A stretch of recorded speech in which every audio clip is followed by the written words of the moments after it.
Assalamualaikum warahmatullahi wabarakatuh. Alhamdulillah wassalatu wassalamu ala Rasulillah. Allahumma salli wa sallim wa barik ala Sayyidina Muhammad wa alihi wa mawalah. La hawla wa la quwwata illa billah. Allahumma aftah lana wa lakum futuhal arifin bi rahmatika ya arhamar rahimin. Allahumma salli wa sallim wa barik ala Sayyidina Muhammad wa alihi wa ashabihi wa azwajihi wa dhurriyyatihi wa ahli baitihi radhiyallahu anhum. ولمشايخنا ولجميع المسلمين والمسلمات والمؤمنين والمؤمنات الأحياء منهم والأموات وتابع بيننا وبينهم بالخيرات رب اغفر وارحم وأنت خير الراحمين ولا حول ولا قوة إلا بالله. قال الله تعالى في القرآن الكريم وهو أصدق القائلين أعوذ بالله من الشيطان الرجيم وننزل من القرآن ما هو شفاء ورحمة للمؤمنين ولا يزيد الظالمين إلا خسارا. الآية. وقال أيضا بسم الله الرحمن الرحيم قل هو الله أحد الله الصمد لم يلد ولم يولد ولم يكن له كفوا أحد. Dan mengenai aturan grup, barangkali sama seperti grup-grup yang lain, grup WhatsApp. Yang pertama, mohon ikuti aturan yang ada, insya Allah jaga ukhuwah, jaga kebersamaan, dan jaga persatuan. Jangan sampai kita berpecah belah. Yang kedua, hindari perdebatan, terutama perdebatan yang bersifat furu'iyah, perdebatan yang mengarah kepada permusuhan, karena pada dasarnya kita ini sama, Al-Quran ini kita sama, Tuhan kita sama, Nabi yang membawa risalah ini pun sama, dan hanya perbedaan kecil seputar masalah fikih. Yang ketiga, hindari posting-posting yang sifatnya di luar tema, terutama di luar bahasan ruqyah syariah dan tibbun nabawi atau tazkiyatun nufs. Misalkan bahas politik, atau misalkan posting-posting yang sifatnya membuat panas keadaan.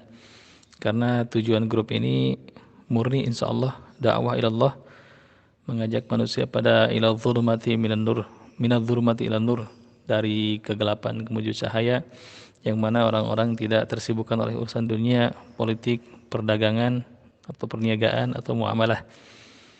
Dan hindari itu semua insya Allah. Juga hindari ikhtilat.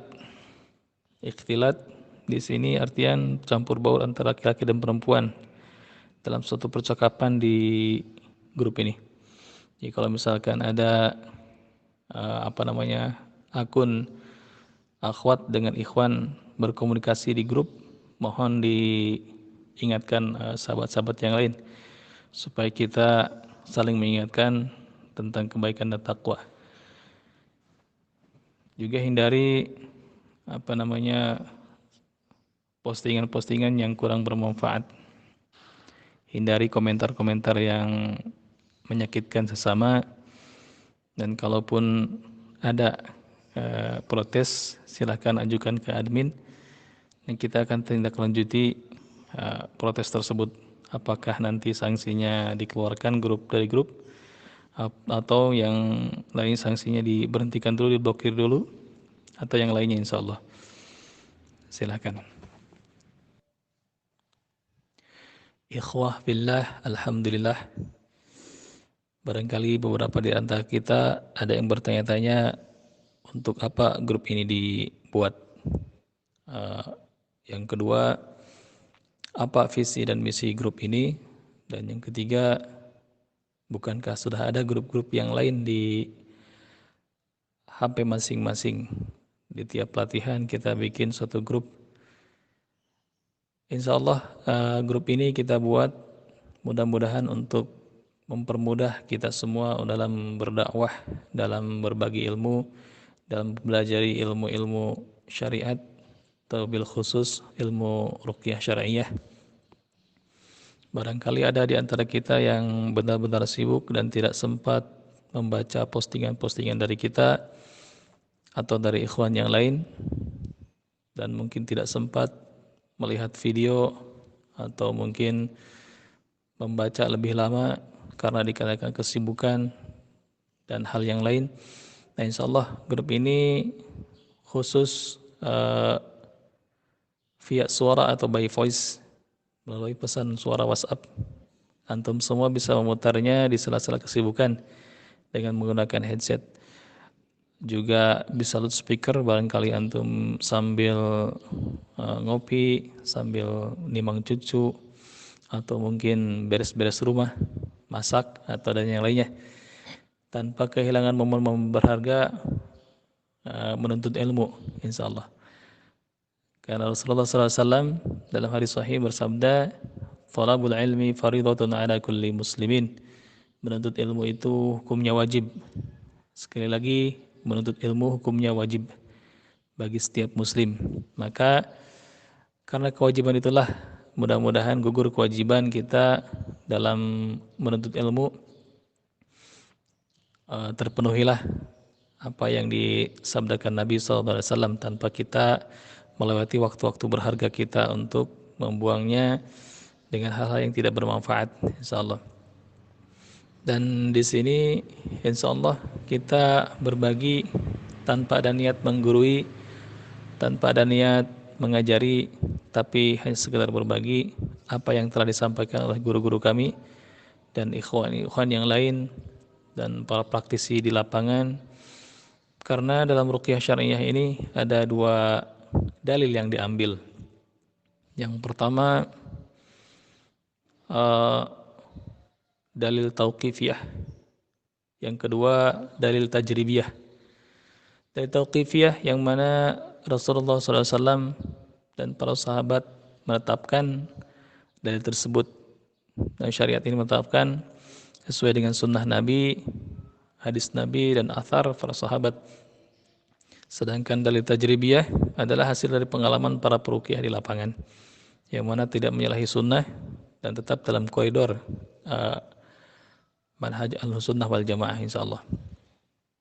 Maka kalau nanti di depan ada pembahasan yang agak-agak meragukan, maka sebaiknya tinggalkan atau tanyakan langsung kepada pemateri tanpa memulainya dengan perdebatan, insyaallah.